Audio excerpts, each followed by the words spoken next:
selfish ambition is keeping him silent on attacks against Yoruba people, Timmy Frank. Political activist Timmy Frank has urged former Lagos State Governor and national leader of the APC, Asiwaju Ahmed Tinubu, to speak up in the defense of Yoruba race amidst the crisis that has rocked southwest states in recent times. Frank, who made the call in a statement on Monday, also described the state of insecurity in the country, especially in the southwest, with reference to the recent Oyo crisis. He said it was high time the APC leader broke his silence and spoke up against the attacks in his region, stressing that his continued silence did not portray him as a leader with the interest of his people at heart. Frank alleged that Tinubu's silence over time was simply because of his, quote, selfish political ambition to run for presidency in 2023. He said the crisis in the southwest should be solely blamed on Tinubu, who foisted Buhari on Nigerians and especially on the southwest. How can Tinubu continue to keep mute over the attacks in Oyo State and other southwest states? Tinubu is the leader of the Yorubas in the southwest. Asiwaju cannot be silent over matters involving threats to life, peace and security of his people. His continued silence has become too loud, especially owing to the fact that he was the major influence and reason the Yorubas massively voted for Buhari in 2015. Honestly, that's fine. To be honest, 2015, everyone wanted something new. It was a whole different thing. How he won in 2019 is a whole other question and topic for another day. He does not want to shatter his relationship with Buhari, which in turn, by his calculation, would attract the president's nod for him to have a shot at the presidency come 2023.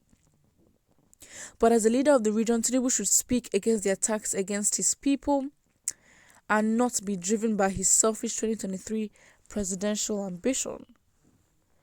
The Bayelsa-born activist said Nigeria is more divided under Buhari than it has ever been before.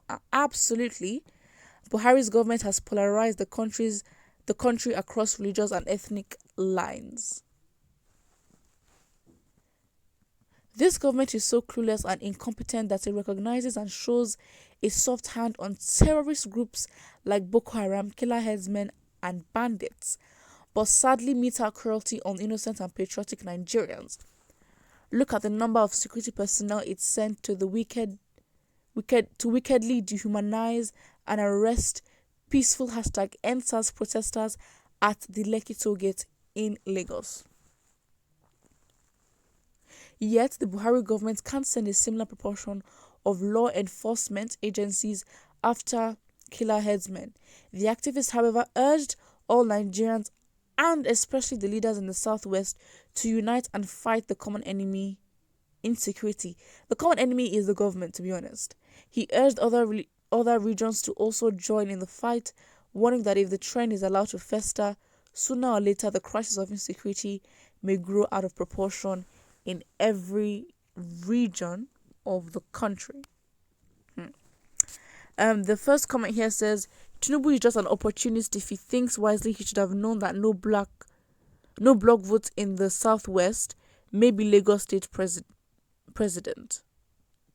I don't understand what this comment is. Another person here says Tinubu is doing what Tinubu always does, but the problem I have is the same Lagos people coming out to vote for him when the need arises. Money brings out the true pictures of people. Tinubu is bad, Tinubu is this. Election will come and they will vote for the Jagaban himself. Again, to be honest, most of the votes really do come from the vulnerable people who really don't know that they're selling their birthrights. But again, they're vulnerable, they're desperate, and of course, it is easy for the government, it's easy for the government to control, who votes for who, because again, you want to survive, and survival before anything else. Would you blame them? Absolutely not. Someone says, I will not call his desire to become president selfish because almost everyone has a dream, but his silence is most selfish and wicked. Speak out, condemn the atrocities against your own people.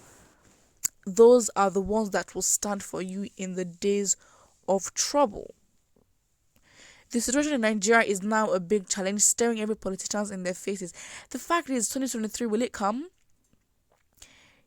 Are Nigerians still very much believing in one Nigeria? Realistically, is it at least, let's say, can we say that 60% of the population believe in one Nigeria? Yeah, we have to see how likely it is, because the fact is everyone is so divided and we've all betrayed each other so much. We don't like each other. So how do we think 2023 will go? Because each region has their own motives. Each region wants to be in the power seat. Each region wants what they want. And would you blame them? No. But then again, yeah, I think Nigeria is too diverse. It's not a bad thing, but it can be a bad thing where ideologies are just too different and clashes always happen. Someone here says, the situation in Nigeria now is a big challenge, staring every politician in their faces, and only those that have lived untainted political life is worthy to interfere. I mean, again, if you're going to be in politics, you're not going to be, quote, untainted. It's highly impossible. It's a dirty game. Someone here says, we Yoruba have problems. Even if our tribe becomes president, that doesn't mean everybody or everything in the post. Wait, everything. People make sense when you're writing. Says what we need is prayer, not against another tribe. I think we need to grow up. We need to understand that the vulnerable outnumber. The vulnerable and desperate and poor, uneducated outnumber the educated and comfortable. And so when it comes to majority carry the votes, these people are the ones that are there for these politicians that are very corrupt. And so these people, they need to survive, and survival is the first thing they're thinking of. And again, it makes you think that no, it's highly likely that the government can be doing this on purpose and not putting things in place just to keep people in place of desperation. When it's time for them to vote, then they'll go back to desperate people and be like, you know what, 5,000 naira, bag of rice, bag of whatever, and it just is what it is. So yes, it's not far-fetched for you to think that these people are trying to make people desperate and not willingly do what is right. Someone says here, by now you would have known that the kind of person he is. The only thing in his mind is to become president, even if it means sacrificing his people to get there. Wow. This is to let you know the wickedness in the heart of Nigerian leaders. True, if only the people can be wise this time around. It's very, very stressful, but it just is what it is. Are we ready for one Nigeria? Because if we really are, first of all, we have to cater by ourselves, because this government is not going to do it. We have to cater to the vulnerable, the ones that are, not able to take care of themselves, because for them it is survival first. After we finish that one, then we can now come together after we're all belly full, and then we'll come together and be like, okay, we want one Nigeria. But is that likely? Doesn't seem so. Let's be realistic. The poor outnumber the educated and comfortable in Nigeria. So yeah, put what you think about this, and don't forget to like and subscribe.